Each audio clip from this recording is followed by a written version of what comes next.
If one takes a stick and stands it upright at a certain hour on the longest day of the year, it will throw no shadow in Cyan.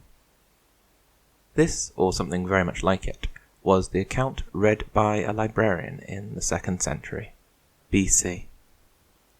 Perhaps even today some of us would read this and see no knowledge that can be gleaned from it. But from this simple statement, the librarian was able to calculate the circumference of the Earth.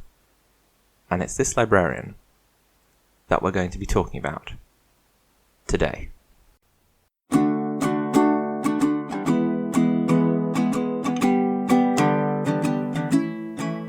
Welcome to Deltas, a podcast about our collective past and present world.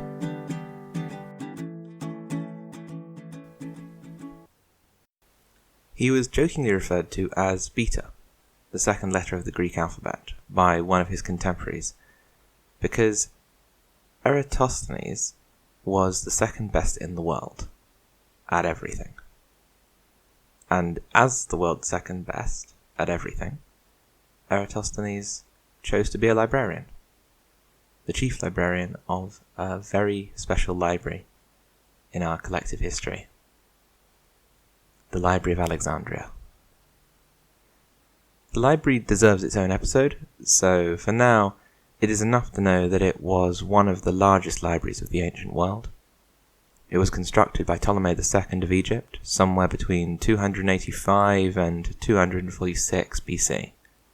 So powerful was the cultural impact of this library that it often gets mixed up in fictional narratives about the past. But it was indisputably real, imagined and built by ordinary men and women like you and me. Such was the world of head librarian Eratosthenes. Part of his role at the library was to curate the knowledge already collected by other scholars at the Institute. One day, Eratosthenes came across the story I paraphrased at the start of this episode. Now, he knew that at the time when it was said the stick would throw no shadow in Cyan, that even a short stick would throw a noticeable shadow in Alexandria. So, what to conclude from this? Well, many scholars would simply have thrown away the account. Fortunately, Eratosthenes wasn't like many scholars. Eratosthenes found the measurements of the stick in the story, and compared the shadows cast by identical sticks at a particular time on a particular day in Cyan and Alexandria. What he found is what you will still see today, that it is true that identical sticks can cast shadows in Alexandria while casting no shadows in Cyan. How can this be? Well, shadows are the absence of light. In this case, light from the sun.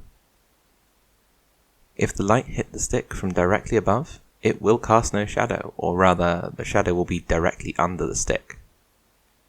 If the light hit the stick from the north, it will cast a shadow to the south, and if it hits the stick from the east, it will cast a shadow to the west. The only possibility was that the light was hitting the sticks from different angles. The only possibility was that the two sticks were on a curved surface, that the Earth was a sphere. By measuring the difference in length of the shadows cast, Eratosthenes was able to determine how far around the curve of the Earth one would travel on a journey from Alexandria to Cyan. About 7.2 degrees of the total 360 degrees.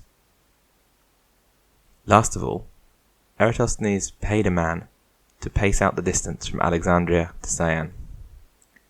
This gave him 50,000 stadia, or about 800 kilometers to use a modern measurement.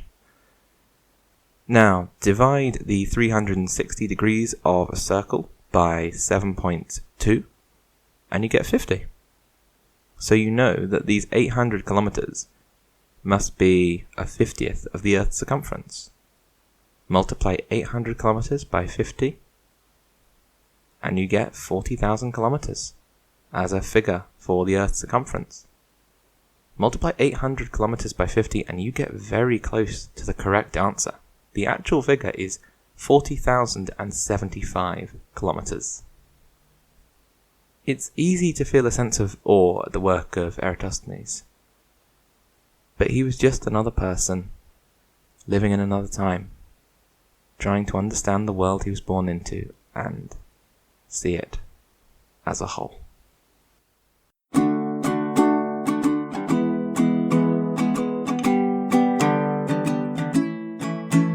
Thanks for listening. I'll see you next time.